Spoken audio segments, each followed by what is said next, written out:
اگر اندر شکر گزاری اور قناعت ہے تو انسان تپتے صحرا میں بھی پرسکون ہے، اور اگر اندر کا سکون غائب ہے تو دنیا کا مہنگا ترین شہر بھی آپ کی اداسی دور نہیں کر سکتا۔ کتاب میں ایک اور بہت ہی شاندار اور گہرا تصور پیش کیا گیا ہے جسے راشومون ایفیکٹ کہتے ہیں۔ ہوتا یہ ہے کہ ہم سب نے اپنے اپنے تعصبات کی اینکیں پہن رکھی ہیں۔ یہی وجہ ہے کہ جب ایک ہی واقعہ مختلف لوگ بیان کرتے ہیں تو وہ بالکل الگ الگ کہانیاں سنا رہے ہوتے ہیں۔ اگر ہم معاشرے کے مسائل حل کرنا چاہتے ہیں اور سچائی تک پہنچنا چاہتے ہیں تو یہ بہت ضروری ہے کہ ہم اس تعصب کی اینک کو اتاریں اور چیزوں کو بالکل غیر جانبدار ہو کر دیکھیں۔ مصنف نے معاشرے کو سمجھنے کے لیے اسے 4 بڑے گروہوں میں تقسیم کیا ہے۔ پہلا ہے الفا، یعنی حکمران طبقہ جو قانون بناتا ہے اور طاقت کے مزے لوٹتا ہے۔ دوسرا ہے براوو، یعنی ہمارا متوسط یا مڈل کلاس طبقہ جو معاشرے کی اصل ریڑھ کی ہڈی ہے۔ تیسرا گروہ ہے چارلی، یہ وہ لوگ ہیں جو رابطے کرواتے ہیں یا کنیکٹرز ہوتے ہیں۔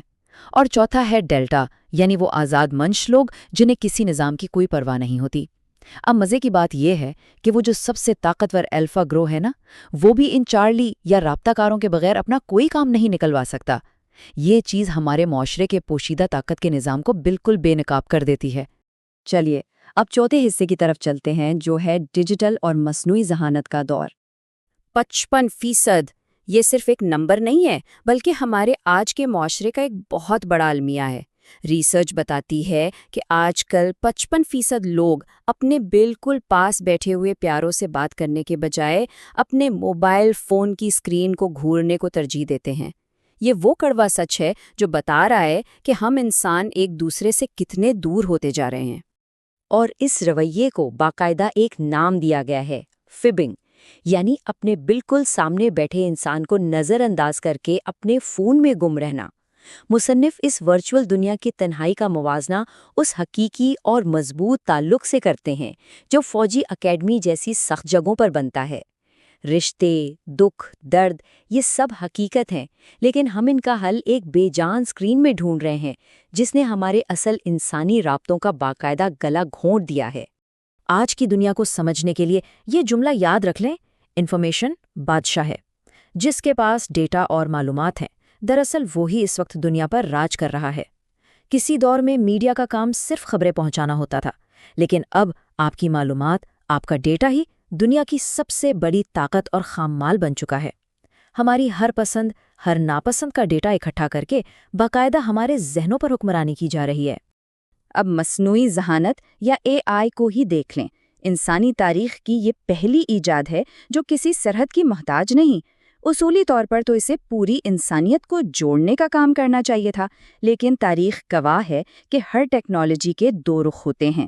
مصنف یہاں ایک بہت سنجیدہ وارننگ دیتے ہیں کہ یہ جدید ٹیکنالوجی بدقسمتی سے لوگوں کو قریب لانے کے بجائے ان پر کڑی نگرانی رکھنے اور معاشروں کو مزید بانٹنے کا ایک خطرناک ہتھیار بنتی جا رہی ہے۔ اب ہم پہنچتے ہیں اپنے 5ویں اور آخری حصے پر، جیو پالیٹکس اور معاشرہ۔ چونکہ مصنف انٹرنیشنل ریلیشنز کے ماہر ہیں تو وہ یہاں ایک زبردست تصور پیش کرتے ہیں جسے PMP3 یعنی پالیٹکس، میڈیا اور پالیٹکس کا چکر کہا جاتا ہے۔ یہ ایک ایسا دائرہ ہے جسے ملکی سلامتی کے لیے سمجھنا بہت ضروری ہے۔ وہ بتاتے ہیں کہ اگر کسی ملک کا میڈیا سچ دکھانے کے بجائے صرف سیاست چمکانے لگ جائے تو اس کا انجام پورے معاشرے کے لیے کتنا خطرناک اور تباہ کن ہو سکتا ہے۔ یہ بات بھی بالکل واضح کر دی گئی ہے کہ قومی سلامتی صرف ٹینکوں، جہازوں اور ہتھیاروں کا نام نہیں ہے۔ دفاعی ہارڈ ویئر اپنی جگہ اہم ہے، لیکن اس کے ساتھ ساتھ پوری قوم کا غیر متزلزل عزم اور سب سے بڑھ کر معاشی برداشت یعنی انڈیورنس بہت ضروری ہے۔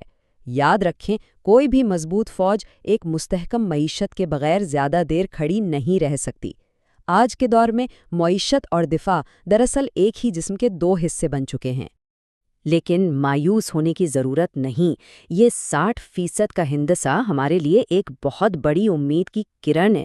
یہ نمائندگی کرتا ہے ہماری اس بڑی آبادی کی جو نوجوانوں پر مشتمل ہے۔ مصنف کا ماننا ہے کہ اگر ہم اس نوجوان نسل کے ہاتھ میں صحیح ڈیجیٹل ٹولز دے دیں، انہیں جدید ٹیکنالوجی سکھا دیں، تو یقین مانیں یہ ہمارے ملک کی دفاع اور معاشی ترقی کی سب سے زبردست حکمت عملی ثابت ہو سکتی ہے۔ یہ وہ دروازے کھولے گی جن کا ہم آج تصور بھی نہیں کر سکتے۔ بریگیڈیئر ڈاکٹر عتیق الرحمان کی اس کتاب نے واقعی ہمیں سوچنے پر مجبور کر دیا ہے۔ اس نے ہمیں زندگی کو بالکل نئے زاویوں سے دیکھنے کا شعور دیا ہے۔ تو اب سوال یہ پیدا ہوتا ہے کہ آنے والے وقت میں جب یہ دنیا ٹیکنالوجی اور معاشرتی لحاظ سے مزید پیچیدہ ہو جائے گی تو سچائی کو واضح طور پر دیکھنے کے لیے ہمیں اپنے ذہن کے کون سے دریچے کھولنے پڑیں گے؟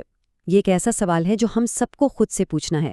اس معلوماتی تجزیے میں ہمارے ساتھ رہنے کا بہت شکریہ۔ امید ہے اس نے آپ کو کچھ نیا سوچنے پر ضرور مجبور کیا ہوگا۔